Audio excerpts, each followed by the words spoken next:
Bonjour tout le monde. Ça fait beaucoup de temps que je ne fais aucune vidéo et pour ça je suis très désolé. Mais ne vous inquiétez pas parce que maintenant vous êtes sur le point d'apprendre plus d'anglais. Mais d'abord j'aimerais vous demander de laisser un commentaire ci-dessous pour me poser des questions sur l'anglais, pour me dire ce que je pourrais faire pour améliorer mon français parce que c'est vraiment mauvais. Et pour me dire ce que vous voudriez apprendre la prochaine fois dans la prochaine vidéo.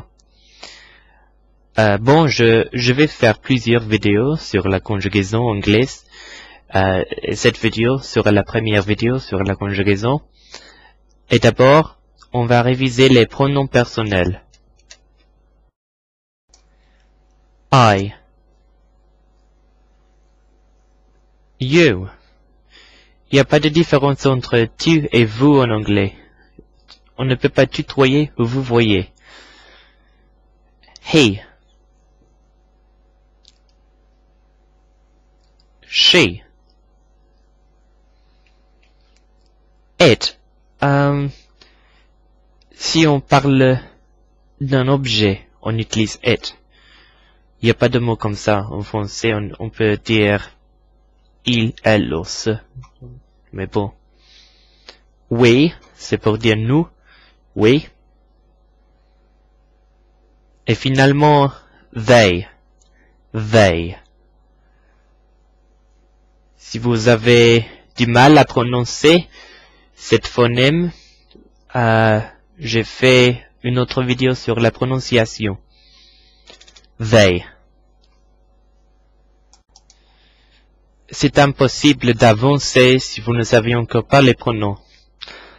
Si vous avez besoin de les réviser encore une fois, répétez la section sur les pronoms personnels jusqu'à ce que vous les sachiez bien. Si vous êtes prêts à avancer, on va réviser les deux verbes les plus importants de la langue entière. Non pas manger et boire, mais to have et to be. To be. I am, I'm. You are, you're. He is, he's. She is, she's. It is, it's. We are, we're. They are, they're. Comme vous pouvez voir, il y a des formes longues et les formes courtes. Les formes courtes sont des combinaisons du pronom et du verbe. Oui, du particle. Mais ce n'est pas comme en français. Par exemple, en français, on ne peut pas dire je ai, mais on dit j'ai. C'est pas comme ça. On peut choisir entre les deux. Mais c'est également correct si on dit I am ou I'm. Oui, on peut choisir. Mais si on veut mettre l'accent sur le fait que c'est moi, I am, c'est mieux d'utiliser la forme long. Mais sinon, vous pouvez jouer au pile ou face. To have. I have. I've. You have. You've. He has. He's. She has. She's. It has. It's. We have. We've. They have. They've. C'est comme to be. Il y a aussi des formes longues et les formes courtes.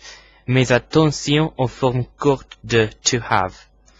En indiquant la possession, ne les utilisez pas. Les formes courtes sont là pour quand le verbe est combiné avec un participe passé. Par exemple, j'ai un chat en anglais se dit I have a cat. C'est la possession du chat qu'on veut exprimer, donc on utilise la forme complète. Mais la phrase j'ai mangé se dit I have eaten. C'est une combinaison du verbe to have comme auxiliaire et puis le participe passé du verbe to eat, manger. En ce cas, c'est possible de la raccourcir. I've eaten. Mais même ici, ce n'est pas obligatoire. Si ces formes courtes vous troublent, ça ne vaut pas la peine d'essayer de les utiliser. Mais si vous comprenez, très bien.